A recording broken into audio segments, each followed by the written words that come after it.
You've stood in that line before. 90 minutes for a 90-second ride. Your feet hurt. Your kid is holding a $14 lemonade like it's a trophy. And somewhere above the gift shop, a speaker is playing the same 8 bars of theme music on a loop you will hear in your sleep for a week.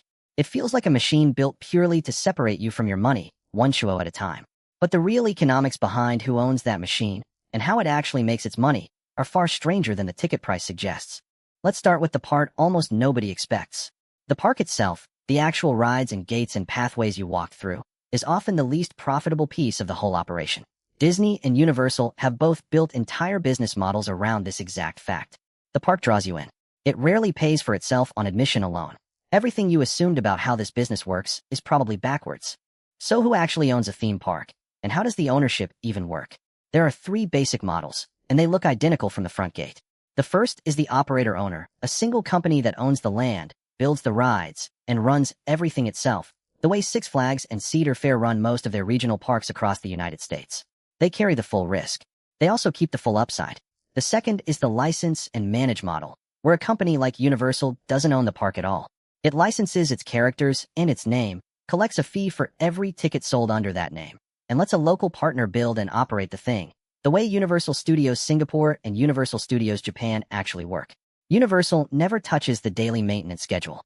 It just cashes the royalty check.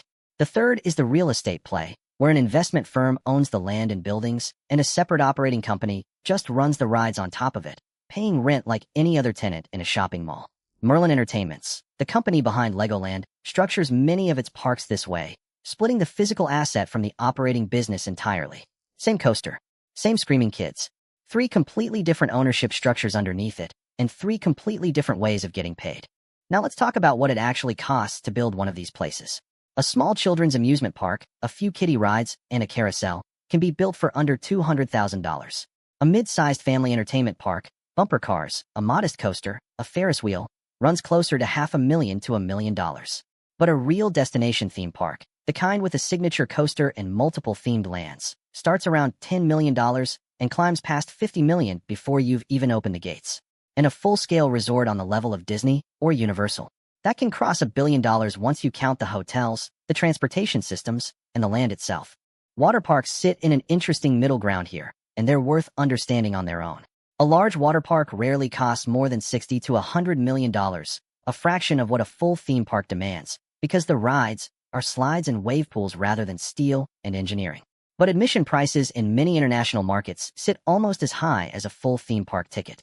That math alone is why water park development has exploded across Southeast Asia, China, and the Middle East in recent years. Lower build cost, comparable ticket price. It's one of the quieter, more efficient corners of this entire industry. Land itself deserves its own mention, because it's often the hidden variable that decides whether a park ever turns a profit at all. A park built on cheap rural land might struggle to draw enough visitors to justify the drive. A park built near a major city can draw huge crowds, but the land alone can cost tens of millions before a single ride is installed. Every successful park you've ever visited made a very deliberate bet on geography long before it made a bet on rides. Here's where it gets interesting. The rides alone are a business inside the business. A basic flat ride might cost you $500,000. A custom steel roller coaster, the kind built to be the park's headline attraction, typically runs between $10 and $30 million. Disney's Expedition Everest, with its full mountain structure and 8,000 hand-placed artifacts inside the queue, cost around $100 million for a single ride. One ride. That's not a typo, and it's not even the most expensive attraction ever built. So why would anyone spend that much on one coaster? Because the coaster isn't really the product. The coaster is the advertisement.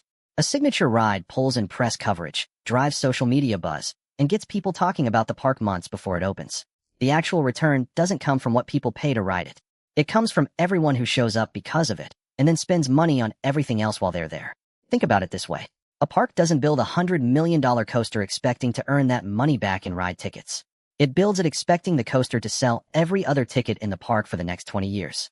This is why theme park operators talk about attractions almost like advertising executives talk about a Super Bowl commercial. The metric that matters isn't how many people rode it today. It's how many people bought a season pass this year because a video of that coaster went viral last spring. And that brings us to the real economics of a theme park, the part hiding in plain sight the whole time you were standing in that 90-minute line. Ticket revenue is often the smallest slice of the pie. The real money is in what's called per capita spending, the food, the The drinks, the merchandise, the parking, the photo packages, the fast pass upgrades that let you skip the very line you're standing in. Industry estimates suggest that spending inside the gates, once you're already committed, can equal or even exceed what you paid just to get in. That $14 lemonade isn't an accident. It's the actual business model. Layer onto that the licensing income, which almost nobody watching from outside ever thinks about. When Universal Studios Singapore was built as part of the larger Resorts World Sentosa complex, its casino license alone generated more revenue than the actual theme park did, with the casino accounting for the overwhelming majority of the entire resort's income. Disney and Universal also collect design fees, management fees, and ongoing royalty payments from local partners before a single brick is laid, sometimes years before the park even opens. The companies you think of as ride operators are, underneath it all, some of the most sophisticated licensing businesses on the planet. They'd rather you thought of them as dream factories. Their accountants think of them as royalty collection engines wearing a mouse costume. So who's actually involved in getting one of these built?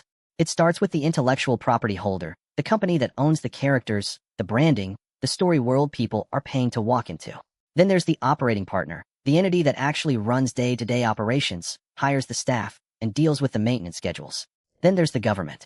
Theme parks are enormous job creators and tourism magnets, which means local and regional governments frequently offer tax incentives, infrastructure support, or direct co-investment to get one built in their territory, the same way a city might court a new stadium or a corporate headquarters. Then there's the ride manufacturer, specialized engineering firms like Vekoma and Inamine that design and build the actual coasters and dark rides, often the single largest line item in the entire construction budget. There's the insurance underwriter, quietly pricing the risk of every loop and drop, since a single serious incident can end a park's reputation overnight. And finally, there's the real estate holder, who may be a completely separate entity from everyone else on this list, simply collecting rent on the land underneath the whole operation, regardless of whether the park upstairs has a good year or a bad one. Notice how many of these players never touch a single ride. The IP holder licenses a name. The real estate holder collects rent. The government hands out incentives. By the time you're standing in line, you're interacting with maybe 2 of the 5 or 6 entities actually profiting from your visit. Now for the challenges, because owning a theme park is genuinely one of the hardest business models in entertainment to sustain. Weather is a constant threat.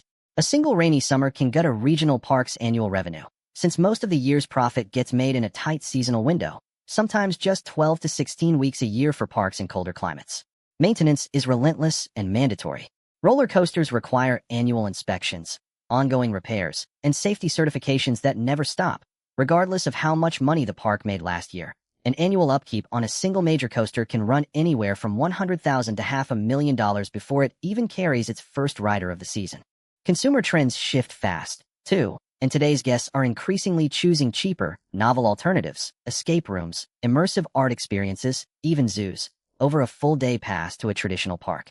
Analysts covering the industry have pointed out that some once permanent regional parks are quietly becoming what one consultant called cash flow assets rather than growth businesses. No one is building new versions of them. Their owners simply keep them running until the very end of their useful life, because a declining but still profitable park beats a demolition bill. And there's a harder truth underneath all of it. Once a large theme park is built, it's rarely profitable to tear down and rebuild, even when attendance declines for years. So many owners keep operating parks that barely break even, simply because an aging asset still generating some cash flow beats an empty lot generating none. It's the theme park equivalent of holding onto a stock purely because selling it would mean admitting the loss. There's one more piece of this puzzle worth understanding, and it explains why you're seeing so many new theme parks announced overseas lately. International expansion has become the fastest growing part of the entire industry. Disney, Universal, and Legoland have all leaned hard into licensing their brands into new markets across the Middle East and Asia, rather than building and owning every new park themselves. Why absorb all the construction risk yourself when a sovereign wealth fund or a local conglomerate is willing to put up the capital, take on the local regulatory headaches, and simply pay you a royalty on every ticket sold under your name? From the licensor's side, it's close to the ideal business. Almost no capital at risk. Recurring income for decades. And if the local partner's park underperforms, it's the local partner's balance sheet that absorbs the damage, not yours. That's precisely why you'll keep seeing new Universal and Legoland branded parks appear in unexpected corners of the world, long after Disney or Universal's core American parks stopped growing rapidly. The growth isn't happening because they're building more parks themselves. It's happening because they've found new partners willing to pay for the name. If you were seriously looking at this as an investment, here's the one thing worth understanding before anything else. Look past the ticket price entirely. The real question is never how much people pay to get in. It's how much they'll spend once they're already inside, and how many separate revenue streams, licensing, real estate, food and beverage, retail, are stacked underneath that single admission fee. A park that looks unprofitable on paper from ticket sales alone can be extraordinarily profitable once you account for every other layer built on top of it. And here's the counterintuitive truth that changes how you'll see every park you ever visit again. The rides aren't really the business. They never were. The rides are the reason you show up. The business is everything that happens to your wallet after you're already through the gate, standing in that 90-minute line and reaching for your card. Every chow, every parking fee, every skip-the-line upgrade, every plush toy shaped like a character you didn't even like until an hour ago. That's the actual revenue model. The coaster was just the hook that got you through the turnstile. It also means the smartest owners in this industry aren't really thinking like ride engineers at all. They're thinking like behavioral economists, studying exactly how long a family will tolerate a line before they'll pay to skip it, exactly how thirsty a child needs to be before a parent stops negotiating on price. The park is the stage. Your spending patterns are the actual show. So next time you're waiting for that ride, remember what's actually happening around you. It's not a machine built to waste your afternoon. It's one of the most carefully engineered spending systems ever designed, refined over decades by some of the most sophisticated licensing and real estate businesses on the planet, and the ride you're waiting for isn't the point. It's the invitation.